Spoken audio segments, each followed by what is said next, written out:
One night I found this man just passed out in the cold, wearing only like a fucking three-piece suit, Oh, wow. like suit and tie and everything. First of all, like sex work is a blanket term for all services that involve arousal, I guess, which stripping very much is, like I'm performing in a sensual way and the customers are getting turned on. And I had originally planned to stay for 8 months, which then turned into over a decade.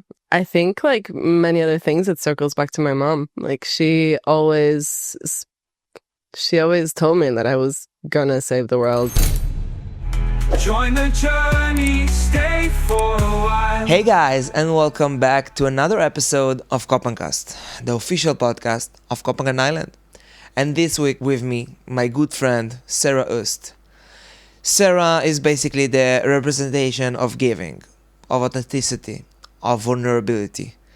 This girl is all about sharing, from learning to be a paramedic on studying massage therapy.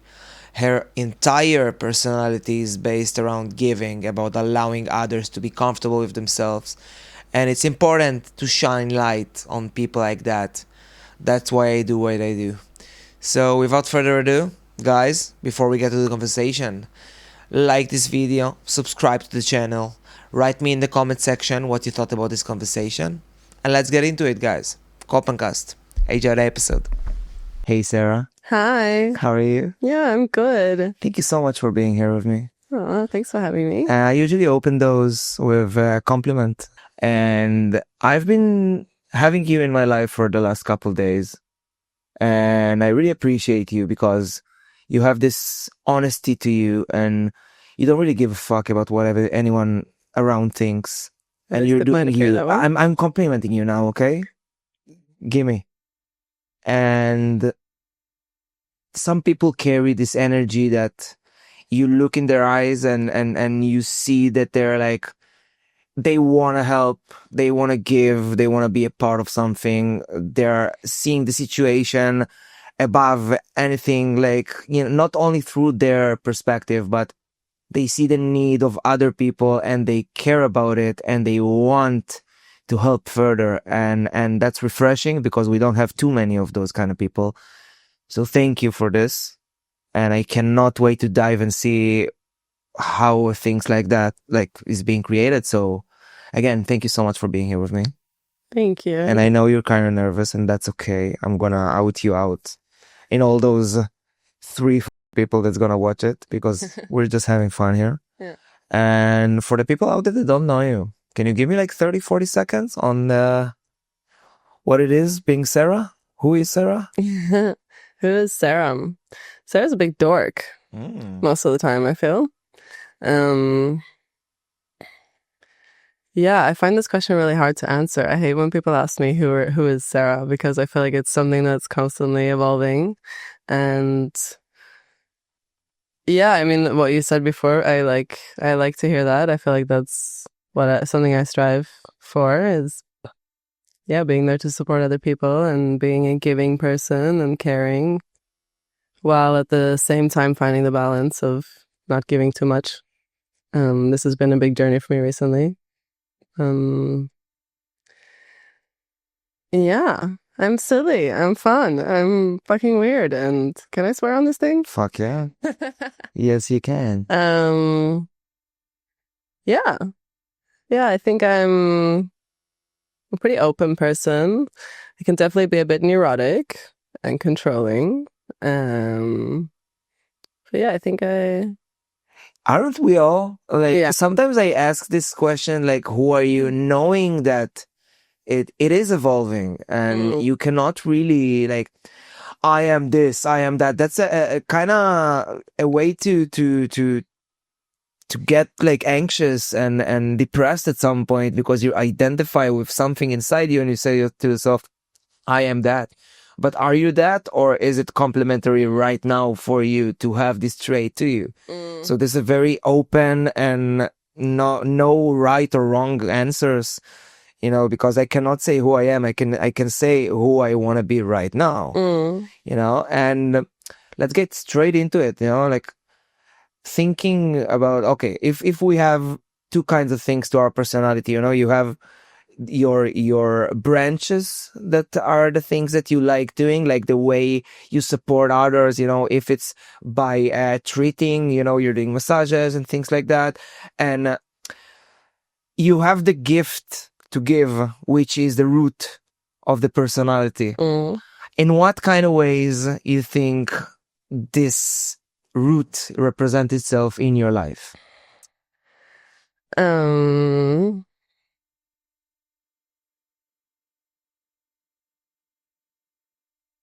Last time? How is my giving nature representing itself in my life? That's exactly the question.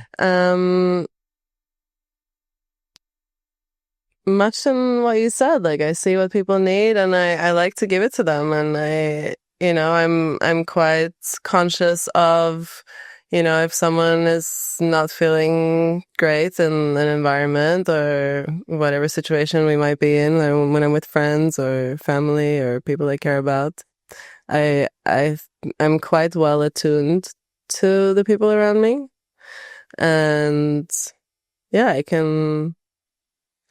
I'm sometimes a bit too much of a fixer even, like I want to save people and I feel like it's my responsibility, especially like if I brought someone to a new situation and like finding myself to be okay with them maybe not having the best time and not feeling like it's my fault and stuff like this. Yeah, no, I think I really try to make sure that people around me are having a good time. Yeah. And if they're not having a good time, at least it's being meaningful. So as a huge people pleaser myself, and only recently understanding that, no, I should not go 100% of the time, 100% of the way for someone else, because sometimes the people that I want to help to don't really deserve it, Yeah. It kind of starts like that, I think, to everybody, until you learn that keeping your boundaries will help you help others even more. At what point did you understand that, like, okay, I know I can give and I am good at giving, but should I?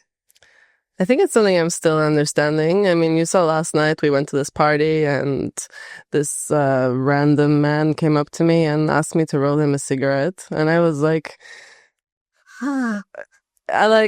for sure, it's like an easy thing to do for another person. And most of the time I'm willing to do that. But at the time I was feeling a bit sick and I was not feeling very good in myself. And I was already there like rolling a joint for us. And I just felt like I said yes when I should have said no. And this is something that I experienced a lot, especially with men, where like I just fall into this complacent role where I feel like I need to please and I need to be a nice girl and help. Where do you think it comes from? I mean, society as a whole is kind of, we're wired this way, women are here to serve and take care of the men, and sure, things are changing a lot lately, but it's something that's very deeply ingrained in us. And also my mother is like 110% a giver. We've had conversations together where she has shared her point of view that if you do anything for yourself, you're selfish. So I think it's been very deeply ingrained in me from a young age that I'm here to serve, which I love, actually. I love to be here to serve and to help, and I feel like I'm here to heal and to give and to make lives better for the people around me and the people I come across. And yeah, I'm just finding the balance. Which can be the hardest task ever. I love the concept of balance, but what is balance? How can we even experience balance without being shifted constantly from this side to that side and having like I don't even think anymore that we can stay on this balance thing. I think we need to understand that the concept of balance exists, but it's a constant navigation between, okay, it's too much, okay, it's not enough, okay, it's too much, okay, it's not enough, okay, I feel good, okay, I feel bad. But yesterday I've done the same thing, and now I feel bad about it. And like yesterday I called it balance, but now it's not for me anymore. So it's like a constant thing of like, okay, how am I changing versus how my wants and needs are changing based on how my perspective is changing. And this equation is just almost unbelievably impossible. Yeah, no, for sure. I don't think it's so much a balance as in you're like walking a straight line. It's more of like, how far am I going to stray from this line on either side? Like, how far am I willing to stray before it's like, it messes me up or, yeah. Okay, so let's go to the beginning. You were born in Sweden, not in Switzerland. In Sweden. In Sweden. Yeah, it's not the same thing, guys. Yeah, it's not. Like, how is it like growing up in Sweden? Nowadays, I think it's very different to when I grew up. There's been a lot of violence among youth lately and a lot of just gang criminality and stuff. When I grew up, I felt like it was a very safe, protected bubble.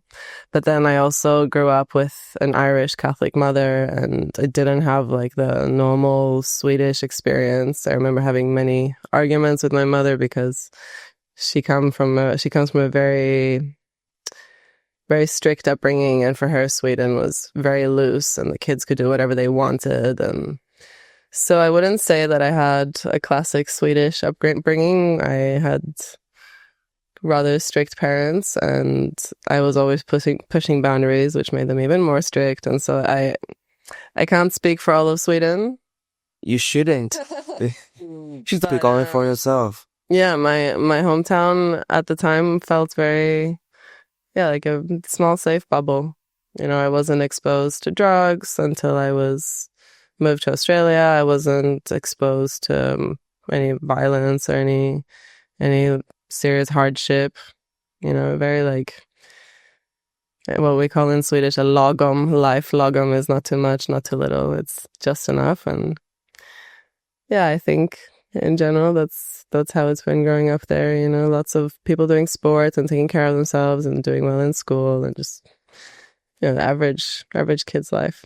So when I'm trying to think about the reasons why a person would grow up to be such caring and nurturing for others, like I only know my point of view. I know that the reason that I have so much care for others is because I never want anyone to feel the way I felt when I was young. So it must have something with, not must, but as I see it, it has something with self-esteem or the want to be a part of something. Do you remember any like situation or experiences that you went through that now thinking back you can see shifted you towards this way of like nurturing, giving, serving? I think I was a bit of the weird kid growing up, and I think I really craved to just fit in and be accepted by the others. And so I found that maybe when I was giving or like giving in terms of either doing favors or just being there for people and listening is when I felt accepted and needed by the people around me. And I guess I have this deep need for this still. We share this need 100%, but throughout my life, I saw that, this is probably the worst way to be accepted by others. Yeah. And I'm definitely saying it about myself, maybe even more than on you, because I don't know how it looked at yours, but to be there for others just to fit in is both selfish and kind of like, okay, you want to be there to help us? No problem. So you're going to be treated as this person that is only good when he's giving. So then isn't everything we do in life selfish? Even when we do... How that is. Even when we do selfless acts, like we're doing it because it feels good, no? Do we? Like, okay, let's talk about the dude that fell. You remember the dude that fell yesterday from the in the party? Okay, the old guy. We ran to him. I don't think it made me feel good. I think, of course, it makes you feel good to help and to be, because those are the people that we are right now. But like, as I see it, like, when you have the understanding that we are all part of the same thing, and life is not me or you, it's us together. Like, the instinct is to go and help. It's not even, there is not even like an emotion or a feeling that comes with it. You see something immediately, you should go and help. The fact that we don't see it like that is the problem. Not the like problem. Anyone can see whatever they want, however they want, but like, we're all humans. Like, we all were a baby once that didn't know no language and no borders and no like ethnicity and no like, I'm from here, he's from there, we're enemies. Like, we were all born the same. So whatever came from us and not from the experience that brought us to be who we are right now, you know, until the experience shaped us, we were exactly the same. So I'm not saying like help to be helped, but I'm saying that help should be kind of a basic thing. For sure. But then, like, what I would argue is that your desire to help this person, to some extent, maybe not fundamentally, but to some extent, is selfish, because probably if you didn't go when you felt like you should, you would feel bad. So you just have to go so you don't feel bad, right? Yeah, 100%. Honestly, yeah, fuck yeah. And it's the correlation also to, like, when I'm going into my hippie mind and I'm like, yeah, we're all one, collective consciousness, whatever. Like, so if I know that we are all part of the same thing and I'm being selfish, I'm not only being selfish for me, I'm being selfish also for the person that I'm helping. So now we have a thing with the definition of the word selfish, because we attach this feeling to the word selfish that we're like, oh, I'm selfish, it's not good. But shouldn't we be a little, like, I've been in such situations that I tried helping and I tried being there for people that didn't end up like respecting me or thinking anything else of me. And like, I needed to be selfish at those moments to be like, listen, guys, like, okay, so no more.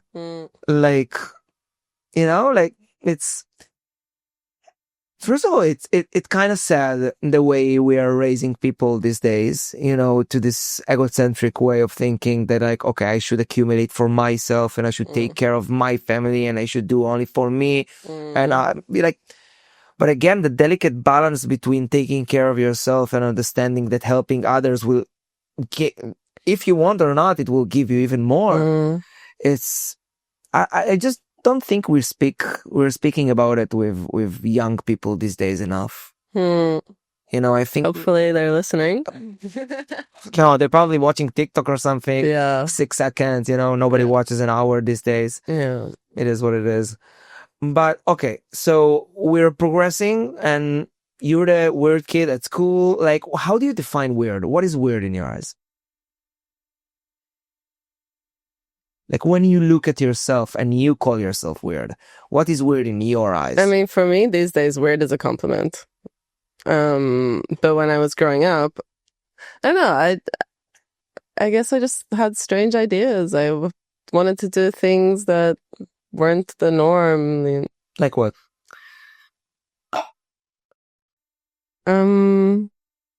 If I may. That's a good question. I don't know. I can't really pinpoint why. I guess I just felt like everyone thought I was a weirdo. Is there an only the experience of every child? Yeah.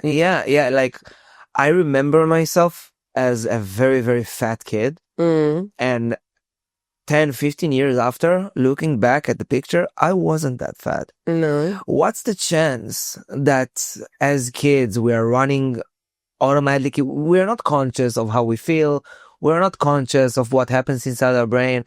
So what happens when we think that people think things about us, And then we're sticking to this thought of what people think about me so much that I develop this thing that I think about myself that is the shaping experience of how I am perceived.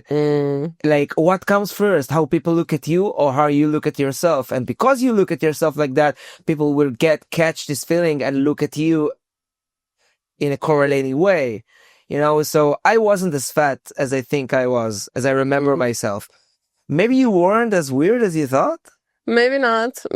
But like, I had friends tell me, you know, like you need to have more of a filter when you talk and stuff like this. So like, there was definitely something about me that wasn't accepted by everyone around me. And how did it make you feel?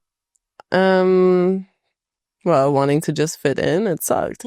Yeah. It was the last thing I wanted to hear. But then, yeah, that's just who I was and who I am. And I think it's kind of a gift. It's a blessing to be said, like, you. We're not really, like, you're not fitting in the box that we live in. So it's kind of more of okay, so I'm going to create my own thing. And at what point did you start thinking about leaving Sweden? It was probably in my last year of high school or just before. I mean, I knew that I wanted to move out as soon as I could. And yeah, then Australia was just really attractive. It was. And when did you move to Australia? Just after high school, when I was 19. And what was attractive about Australia? The nice weather, the laid back lifestyle, the fact that it was so far away from Sweden. Yeah. How did you hear about Australia from Sweden? Well, I actually met an Australian guy at a festival the last year before I finished school, and we had this brief, intense romance, and I was like, fuck it, I'm moving to Australia. So me and my best friend, we made this whole plan and bought the tickets, and then things didn't work out with the guy, but we decided to go anyways, and it's the best decision I made in my life. I feel like Australia is really the place where I grew up and grew into myself and started loving the fact that I'm weird, because I found all these weird people who made me feel normal. Yes. And yeah, it's great also that what you just said, like, you are feeling weird when you are surrounded by people that are kind of weird to you because you don't feel connected to it. So how you feel towards yourself is kind of based on the relationship that you have with the people that are around you. Like, if there are weirdos, you feel more accepted toward yourself, and then you're more accepted with them. It's yeah, it's interesting. Of course, in a way, but I think fundamentally it just came down to loving my weirdness and being okay with not saying the most normal thing at all times. And I guess, of course, being able to do that with people who accept me and don't shun me when I say something weird, then of course that's gonna reinforce the acceptance. It's so important. And that's also like physically what made me kind of, okay, I want to be around this person, because you don't meet all the people that like don't have this ingrained filter in their head that is like, oh, like they're not even thinking about not saying the things that they're more, you know, like they have this blockage in their mind that I'm, okay, I'm sorry. Like I gotta have a little bit more authenticity to it. I gotta have like people that I can see in their eyes that they're actively thinking when they talk, you know, because we have such a big percentages of of population is not really consciously thinking. You know, we are so regular to recycle thoughts that we've been thinking for so long. You know, like how many percentages of the thoughts that is in our brain are authentic to who we are right now?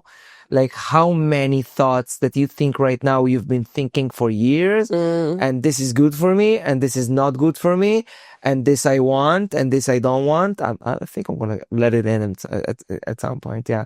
So now I forgot what I wanted to say. So yeah, it's okay.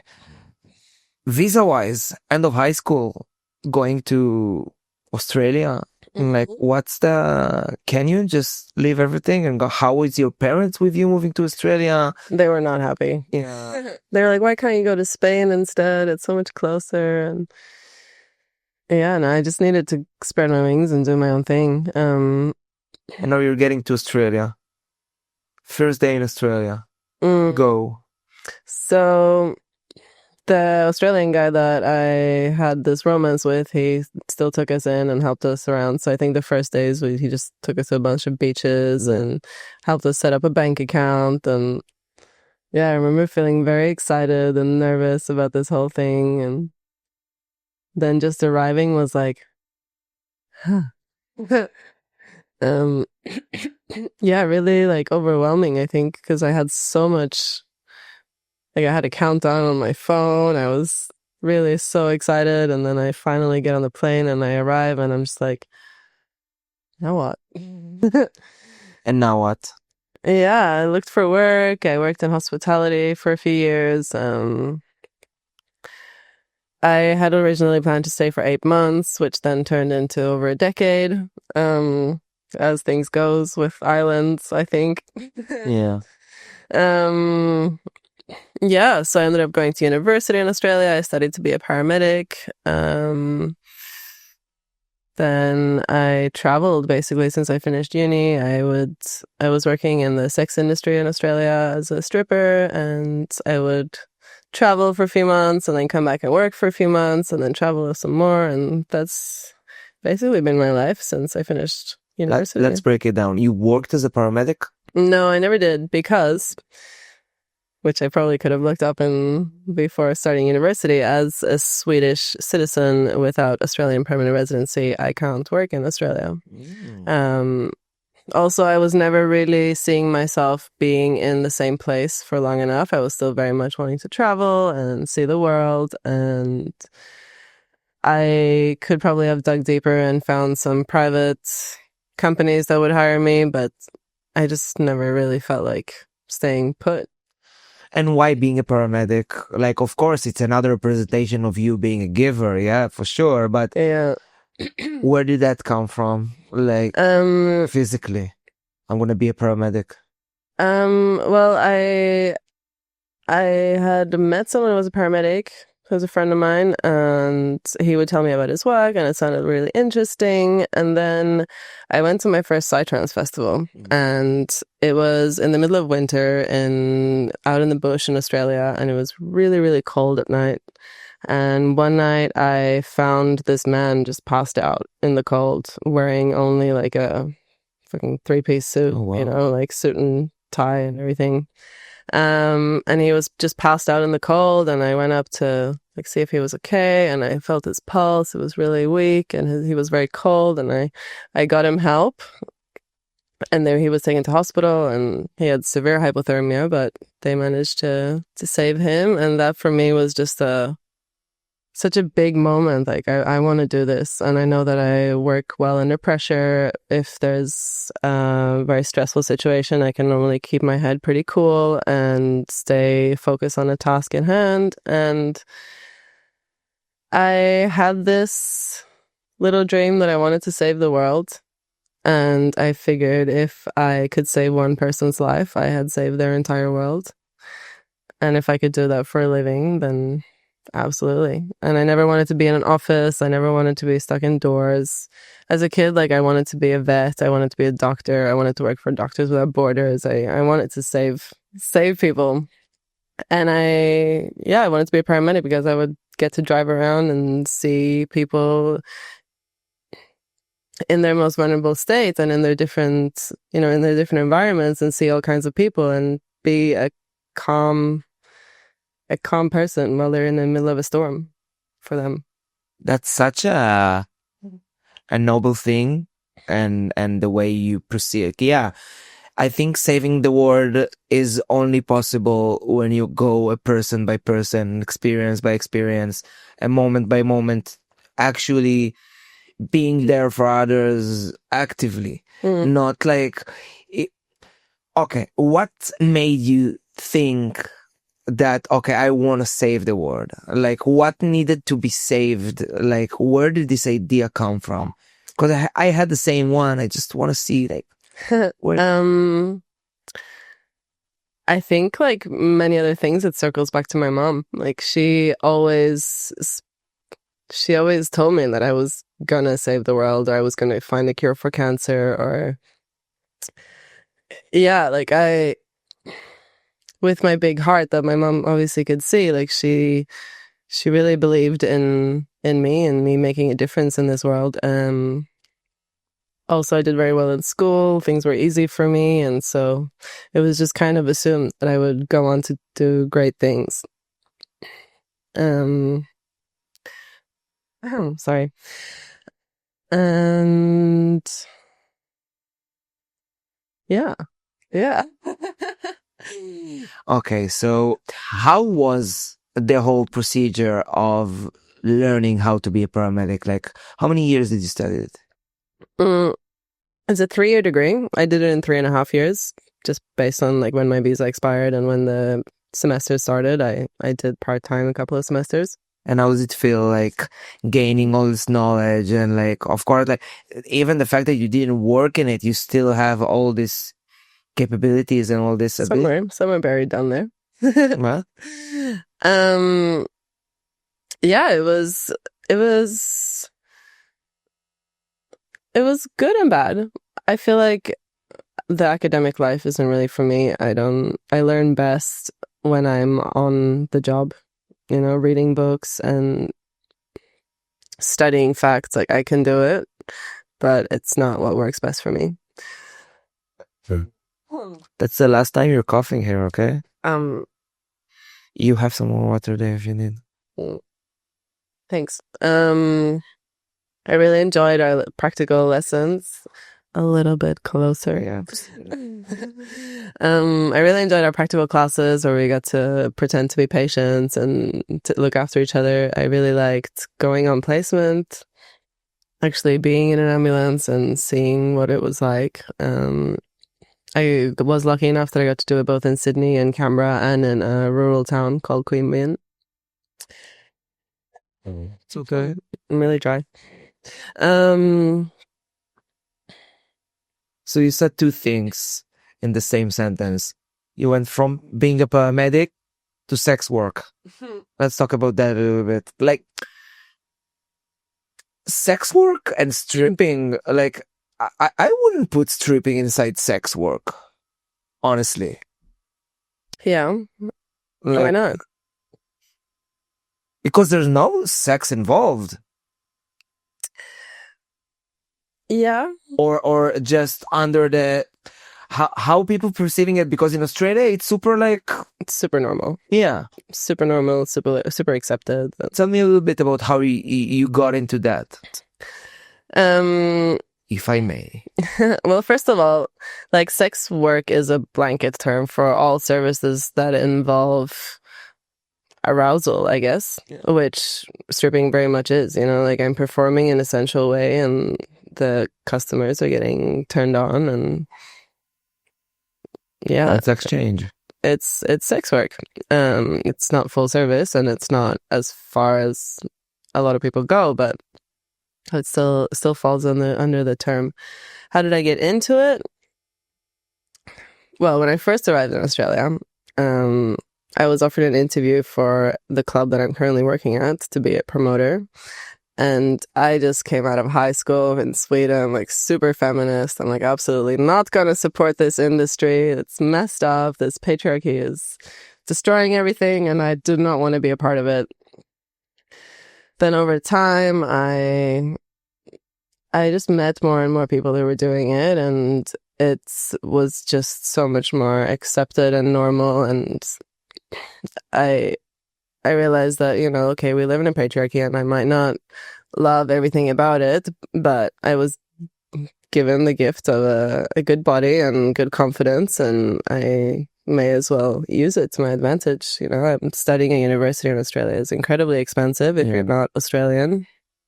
And you're only allowed to work 20 hours a week if you're on a student visa. So just kind of made sense at the time to give it a go. Those 20 hours must have like impact to them, huh? Yeah, for sure. I mean, rent in Sydney is insane. Like, you pay $300 a week for a room, and yeah. And were you always considering yourself like a sexual being? Did you ever think about something like that before?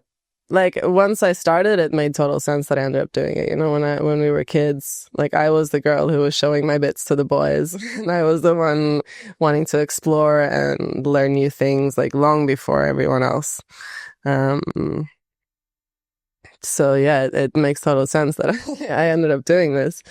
And going from this feminist kind of vibe that you said that you had to yourself that time to actually the first performance that you've done, how does it feel? How does this change of, I don't know if change, but clash of values inside of you? How does it feel doing something that you used to think is not okay and not like, you know what I mean? I can expand if you want.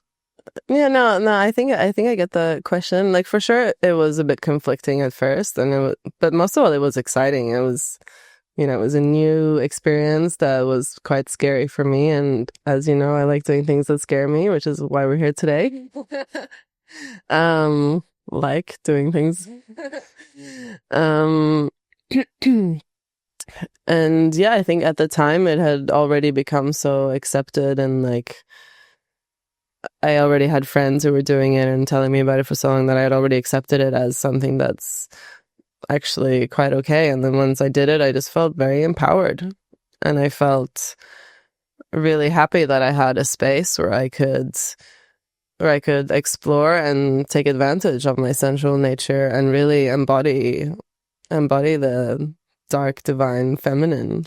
And what does it make you feel about the delicate balance that is identifying with the core beliefs that we have to ourselves? Like, okay, you got from the point that you're like, oh no, sex work, what the fuck, I'm this, I'm that. It's such a exploitation, and then it changes. So does it make you think about other things that you believe in, that like, this thing that I believed in turned out to be the exact opposite than what I thought. How many more beliefs do I have to myself? Oh my God, so many.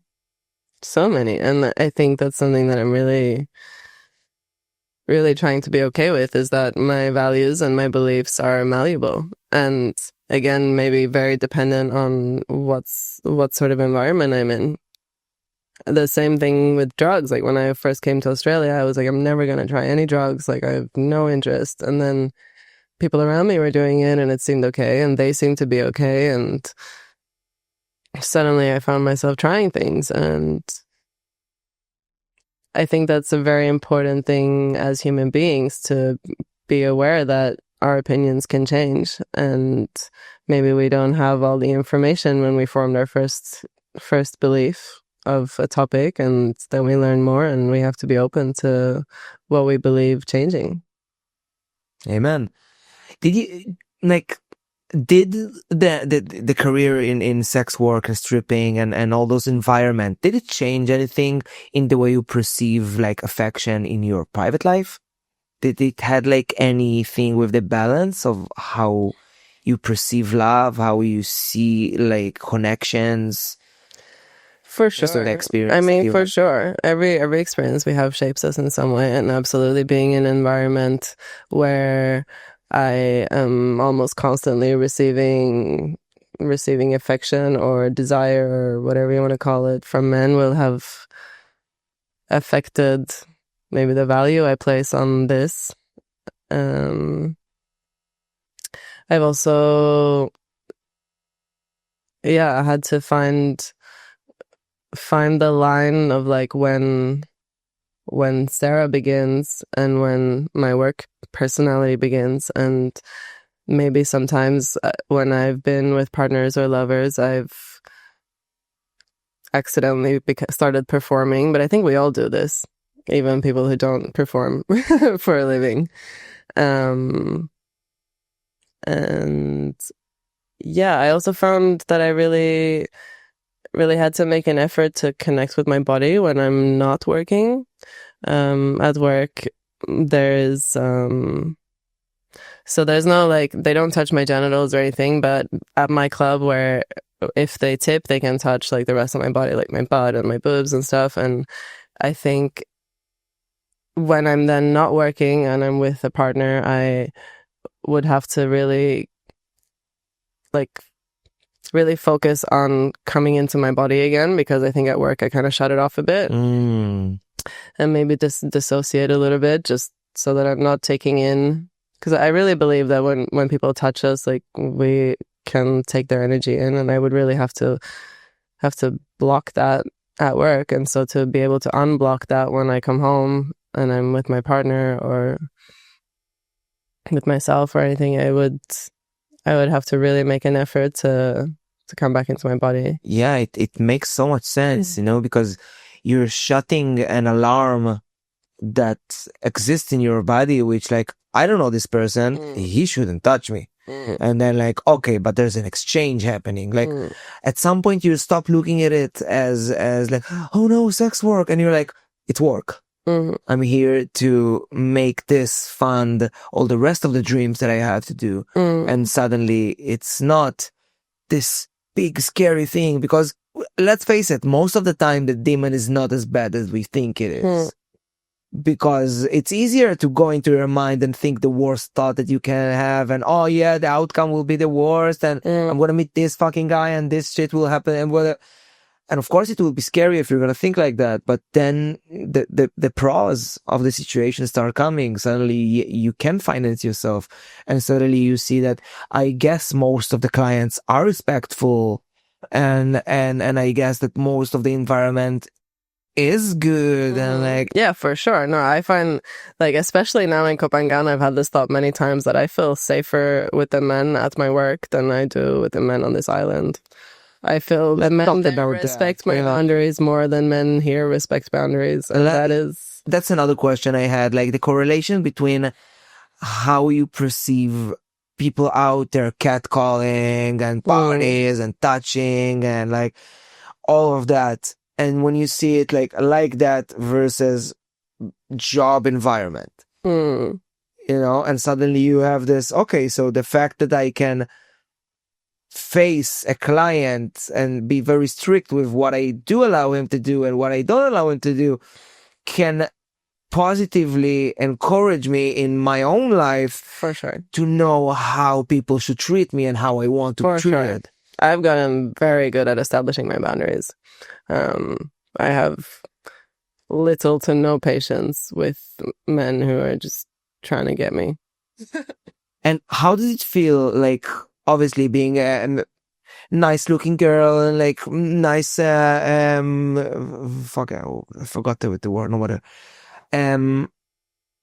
Through your young age and during all your life, like, what's the balance between how you choose how to let people come into your life and how they are trying to calm themselves, like, I'm gonna rephrase it. It's like, as a girl, every woman had experiences in her life that someone, like, sad to say, but assaults her or touch her or harassment, and suddenly you get this iron that is like, I'm not a victim. I can choose for myself. You can go fuck yourself. Like, talk a little bit about the balance between those two things. Experience life as a woman versus owning your womanhood. Wow. It's like two such faraway things. Like, when I was young, I really loved the male attention. I was very much needing validation and very much seeking it. I've been getting male attention since I was 13. Like, men would hit on me when I was a child. And Oopsies. Oopsies. And yeah, it's interesting because it's really transformed from something that I would love and seek out to something that bores the shit out of me. Like, Unless a guy comes with something interesting or it must be so repetitive. Oh my goodness. Like, it's just, I get to see all of it.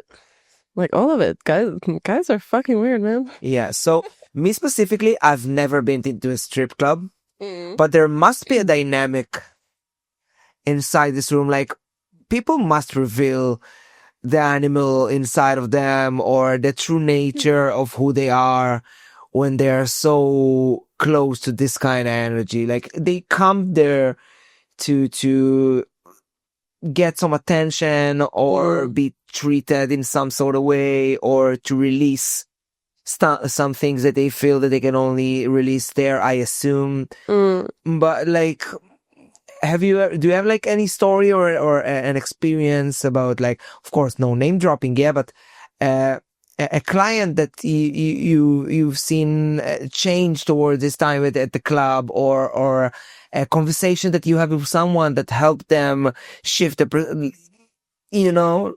I mean, I'm always going for those conversations. I think you know me well enough by now to know that I love talking about the real shit. You know, I'll ask the guys what their relationship is like with their parents, and many men have told me things that they've never told anyone about how they were assaulted as kids or abused. Or I think that's a really big gift that I feel I have with that work, is that I get to be there for people and I get to help in a way, you know, and listen to things that have never been spoken before and give men a space to just feel heard and held. And I guess that's what most of them come there for, even if it's not to talk about their parents. They want to feel seen, they want to feel special, and they want to have a good time with someone who shows interest in them. It's beautiful. It's like there's so many ways to help someone. You know, it's unbelievable. Like even the things that you think that are gonna ruin some people and be not beneficial for them and hurtful for them, even that in the long run can end up being something that is beneficial and good for their evolve. The harder, the more we learn. The harder it is. Yeah, and it just teaches us that we need to stop with the like conclusion making of like, oh yeah, I need to do this because that will lead to that, and when I'll be over there, I can finally do this, and then I can finally go there and do the things that. What happened to just exist right now? To just, you know, instead of being your entire day and your entire life at the thought process of where I'm going, instead of being right here, right now, and creating the place that you want to have for yourself, which is a thing that looks like you are doing on a daily basis. Like you would consider yourself as an active thinker, right? As a person that, okay, how do I feel now? How does it affect me? And how can I change it to be more, not comfortable, but more authentic in myself? Like based on all the, you know, like sex work and paramedic and you know, just basic empathy towards outside and everybody else. How do you see that the relationship that you have with yourself changes based on how you progress with life? How do you see more situations? How you help more people? How does it shift the relationship that you have with yourself? I mean, it's all just a journey of getting to know myself and accepting myself and improving myself. You know, this is also like a little illusion of like, it's my because I see it through my eyes, because I got the chance to experience life through me. It means that it's mine. You know, like just a little note of whatever, but yeah, you can continue answering the question.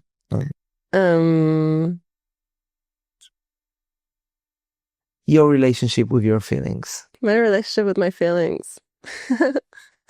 I feel things very deeply. I feel the highs very high and I feel the lows very low. And I used to beat myself up for that. Like, especially when I would feel the lows, you know, and think that I'm not normal. And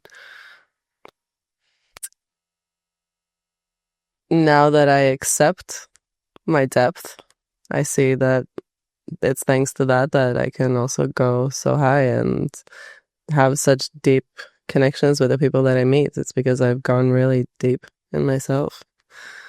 I'm not sure if that's really answering your question. Whatever says accepted and 100% beautiful. And I had a question. I had a good question. Do you remember like a low that was so low that you thought like, the fuck is happening right now? And how did it end up being something that shaped your life for the better? I would say my first heartbreak. It was just before I started university.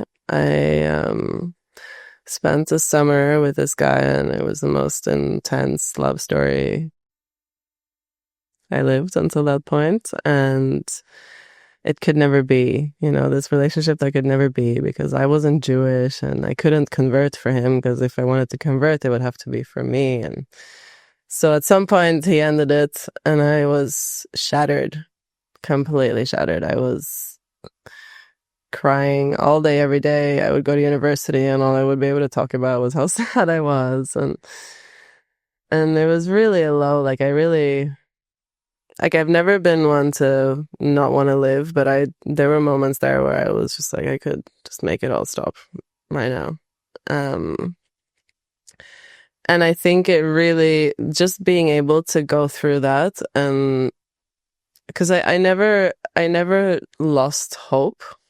Even though I couldn't see it, I knew that there was a light at the end of the tunnel and that I would get through it. And I think just really anchoring myself in that and just being okay with crying every day for 3 months, it really made me accept myself more and then feel so strong in myself after getting through it. And suddenly having a day where I was like, oh shit, I didn't cry today. And then that felt really empowering. And yeah. Because you finally accepted the fact that like, sometimes we need those 3 months to just dig in our brain. I'm sad. Just to like, it's someone tattooing the feeling of being sad on our heart, just for us to remember how fucked up it is to feel this kind of depression and sadness. And then you have the memory of feeling so bad, which is the contrast to how good you can feel. So until you remember and accept how bad you can feel, you cannot truly experience what true bliss is. Because like you said, you cannot experience one side of the coin without the other. And if one of the sides is sadness, the other one must be like bliss, happiness, balance, whatever you want to call it. And yeah, the first day, you are not crying now. You are out there, starting. How does that feel? Hope. Yeah, hopeful. I think it was just like the moment I realized that I hadn't cried, it was just a flood of relief, because I was like, maybe it's finally over now. And now you started to cry because you are relieved. Another 3 months of understanding. Yeah. Relief, I think. And I guess pride. Feeling proud of myself for surviving that. And now, okay, we've been all over the place in your journey, which looks like each one of the steps is only another, like I started it by the root and the branches. And it seems like it's the only thing we talked about because it seems like your entire personality is built on this energy of exchange, of being there for others, of like, what are you doing for yourself? What are the things that make you feel the most yourself? Helping others. Well, aside from that, I love doing my sports, my my activities like pole dancing. I really, really love pole dancing. I always loved climbing and I always loved dancing and feeling strong. And it's a combination of all those things. I heard that pole dancing is extremely empowering for women. Yeah, I've met a couple of women before and after pole dancing, and it completely shifted their... Oh, for sure. For sure. What do you think it is? I think it's because it's something that's incredibly hard and quite painful, especially in the beginning or when you're learning new things. It's being able to go there and do that and feel strong and get that trick that you've been trying to get for so long. It's just really empowering and really, it just makes you feel badass. Yeah, because you see yourself getting stronger. And of course, it's a sport. You see your body evolves and you see the movement that you can do, and you take physical and emotional control of your body, which for sure makes you feel something different. And where are you going with all this? What's for the near future? Where am I going? Well, do you want my dream? My dream is to have, like every other hippie, a big property where I grow my food and I have friends who live nearby and we help each other out. And I want to have a retreat center. I want people to come and stay for a few days or a week or whatever and learn new skills. I want to teach aerial acrobatics. I want to teach pole. I want to teach massage. Yeah, I just want to share my gifts with the world. I'm a good teacher and I'm a good healer. I give a really good massage. And yeah, I just want to do that. I want to touch people. Fuck yeah. Both figuratively and whatever the other word is. If you needed to give an advice to like 12, 13, 15-year-old you back then, what did you tell her?